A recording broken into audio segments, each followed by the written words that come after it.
Three. Hi, folks. I am Dr. Holly Lucille, and I'm a naturopathic doctor. And what that means is that I have a different system of medicine than what we might be used to as far as Western allopathic reductionistic medicine. And there's a place for everything. But one of my big principles is identifying and treating the cause. And I'm so happy to be here with my pal, my buddy, my friend, Dr. Bonnie J. Kaplan. She's a PhD, a professor emerita in the Cummings School of Medicine at the University of Calgary. And she has co-written a book that dropped this last spring called The Better Brain. Listen to this: overcome anxiety, combat depression, and reduce ADHD and stress with what? Nutrition.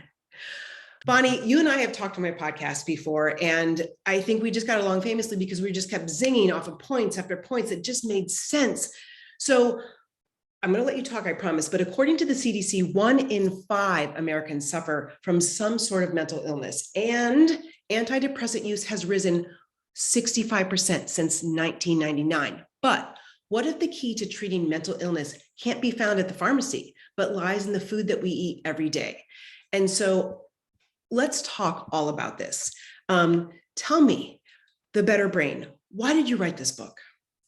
Oh, there are so many reasons. May I use first names, call you Holly? Please, Holly it is. Yes, you can call me anything. Just don't call me what? Late for dinner. Late for dinner, right? So, Holly, it's not dinner time here yet. So a really big reason, though, was frustration, because we kept seeing all of these. This gets to one of the things that's unique about our book, by the way. We kept seeing all these books coming out.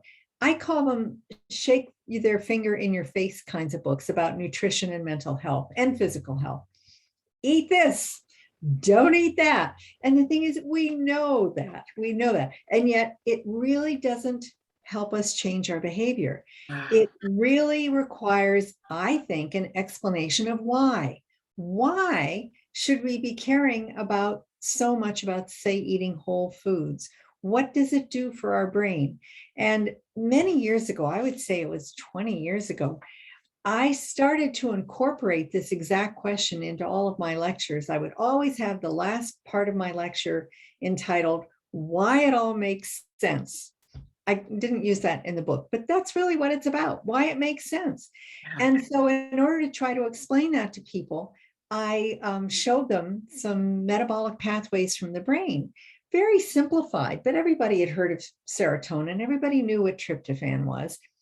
What I showed was that minerals and vitamins are the cofactors that enable us to synthesize the neurotransmitters and also do the metabolic breakdown. People don't know that. That's not even taught in medical schools from what I can understand or see, because a lot of very rarely. Yeah, a lot of physicians who are not stupid, they're just not educated in it, have said to me, Bonnie, those minerals and vitamins you study, they don't do much in the brain, do they? Well, do they do much in the brain? They are the base of the brain. Yeah. With all due respect, I would almost joke, well, I'm sorry, did you not take a biochemistry class? No, they didn't. I mean, but they did. Not that type, right? Yes. But they forgot. But seriously, if you take biochemistry in school, it's almost like taking a nutrition class, because as you said, and the reason behind the book and the why is that all of our metabolic processes in our body are fueled by cofactors to make them run. These nutrients that are talked about, and look, anytime you have an industry that's managed and marketed and makes a profit, right? You kind of have to go, hey, is this really legitimate? So a lot of people think that a supplement or these nutrients are just either, an online sales email or a couple aisles in their health food store, but actually they are what are fueling our whole entire body to work. The fact that I can do this with my finger is because I have trace minerals, I've got vitamins on board that are connecting all of the synapses to allow my finger to do that, and my will for my finger to do that. You say that so well, but I got to tell you, when I show that simple slide, and it actually in chapter 2, we have a simplified version of the tryptophan pathway so that people can see it visually. But the first reaction I always get is, aha, I never understood before why I really do need to improve my diet. So I feel as if if we want to change behavior, we know that. Have you seen the latest statistics on what people are eating in your country, and mine too, by the way? But the latest data from the NHANES study shows that 57% of adult intake is from ultra processed products. I refuse to call them ultra processed food, Right. because they're not feeding our brains, but ultra processed, garbagey, chemical packaged things. Nutritionally 57%. valueless. Yes, nutritionally valueless. Yes. And for people under the age of 19, it's more like 68%. That is shocking. So Bonnie, to change it, yes. go ahead. No, finish your statement. I do not want. You have to motivate them so that they know why those nutrients are required. What were you going to say? Education and insight, and then action. I love Yeah. it. That's what has to happen. I think that's brilliant. So on top of that, because of eating those, and she's in Canada, by the way, and I'm here in the United States, but we're together now and with you. But because of that, people start getting what? Indigestion, heartburn, acid reflux. Okay, so what happens next? Yeah. You get put on a PPI or an H2 agonist, which does what? It decreases your stomach acid and decreases further the absorption of these incredible nutrients that need to be absorbed into our bloodstream to hit our brain and every other function in our body. But when we're talking about the better brain, it's so important. You told me this story when we talked on my podcast, and it blew me away. But you have a system where if a doctor or a psychiatrist wants to buy in bulk your book, right?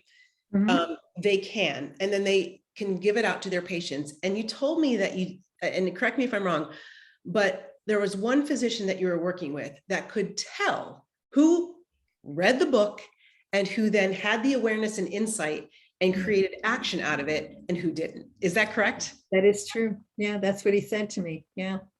So, I mean, it changed. I really think that if someone reads our entire book, and I'm told, and you can look on Amazon from the comments, it's so readable, so many stories and anecdotes and lots of interesting stuff. If people read it, it really can change behavior. Whereas all those other books saying eat this, I mean, I agree with what they're saying. They're all telling us to eat better. So there's nothing wrong with that message, except you don't change behavior.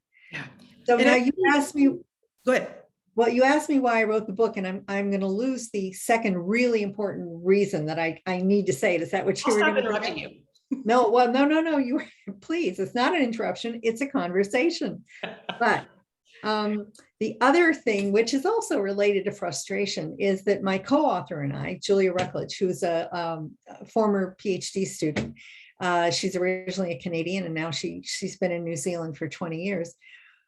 We were so frustrated that in all these years, all of our research, 60 some studies or more from around the world, from us and other people too, showing that you can prevent mental disorders, that you can treat mental disorders with nutrition. The media doesn't want to know. Instead, Julie has this brilliant slide that shows headline after headline after headline saying, should you be taking vitamins? Your vitamins are going to kill you. All this anti-nutrient stuff, which is just baloney. And we knew that no one's ever died. I can tell you, since Health Canada began keeping track in 1967, there's never been a death from taking vitamins and minerals, whereas people do die from medication. So where is that scare tactic coming from? I think we know, but why won't the media cover some of the research? And just one more sentence. Do you know, in 20 years, I have seen only one study related to nutrition and improving mental health covered by national media. And I see both American and Canadian. One study. Yeah. And I can see why that one grabbed them, but give me a break, There's so much out there. And Bonnie, honestly, I think it's a double whammy, because even pre-pandemic, we had mental wellness and illness being a huge issue. Now it's got a lot of, we've shown the light on how big of a problem it is. But as well, because of the pandemic, I believe that people have gone to nutritionally valueless comfort foods, as well as alcohol and other substances, to find relief about all of the things that we were scared about, that there was unknown, that we are still in. And so now we've got all of these things happening. Our mental health is in question. We've got poor, nutritionally valueless diets. And so this book, I think, is, and I will have to say, because I've read the book, it was written so well. It is, the user experience is amazing. And just reading it, you will be motivated because of the understanding. Knowledge is power, right? But to facilitate understanding, to allow somebody to put for you to put the dots really close together and have somebody else connect them and own them for their own selves. This is what this book does, in my opinion. Well, thank you. You can start my fan club. You sound great. So, yeah, I mean, one of the things about the pandemic that has really been frustrating for me is study after study about showing increase in anxiety, increase in depression. And we have all these studies showing that we can better treat a lot of anxiety and depression, especially after a crisis, because we have a whole series of studies that we did, Julia and I, mostly Julia, following earthquakes, a flood, the mosque massacre, et cetera, showing that micronutrients, meaning minerals and vitamins, are the best way to treat people that we found so far. So people quit publishing these articles and these newspaper essays and everything saying, oh, we have a problem. Instead, would you please look at a potential solution? Yeah. Yeah. Well, I think you and I both know, and I'll tell you all, listen, there's no money in a substance that can't be patented, right? And you can't patent natural substance. And so a lot of that's where the racketeer, it's unfortunate. We can say big pharma, it's just unfortunate, but this is where power to the people, right? You get to be enlightened, you get to be, more aware, and then you get to create action. And I think one of the things that I said at the top of our little time here together is that antidepressant use has risen 65% since 1999, but still we're looking at over 1 in 5. So guess what? If that was working, we wouldn't have the stats that we had. It's not working. So why just keep doing what we've always done when there's something else out there that actually can be done? And when she says micronutrients, folks, it's the macronutrients we know as fat, carbohydrates, and protein. Those are our macronutrients, micronutrients, vitamins, and minerals. We need them to fuel our biochemistry. And mostly, especially during this time, we need them so badly, a lot of them, to fuel our brain. That's right. Oh, you said that so well. Why don't you write the follow-up book, Holly? I mean, there's probably another book out there. I don't know if I have the energy to do it. Yeah, you and I both. But you know what? Let's just get this book into as many people's hands as possible. That's the idea. We did write this for the general public. And I'll even say this in case anyone listening to this is a little worried about reading anything too sciencey. After Julie and I wrote every chapter by chapter, we hired someone that our book agent, our book publisher, Houghton Mifflin Harcourt, recommended. And as someone who, in her own words, she would make sure that even a Twinkie like her understood every word. She's not a Twinkie, but she has a great understanding of what needed to be simplified. She would put in comments like, you're in the weeds now. Let's cut this part and just go to that part. So excellent. We listen to her all the time. And I think that's why it's so readable. I love it. All right, folks, you can go to the Better Brain, facebook.com/The Better Brain. Just be aware, only because I did my own little research, there's a couple of books called The Better Brain, I believe. Yes, but yes. The one co-author, Dr.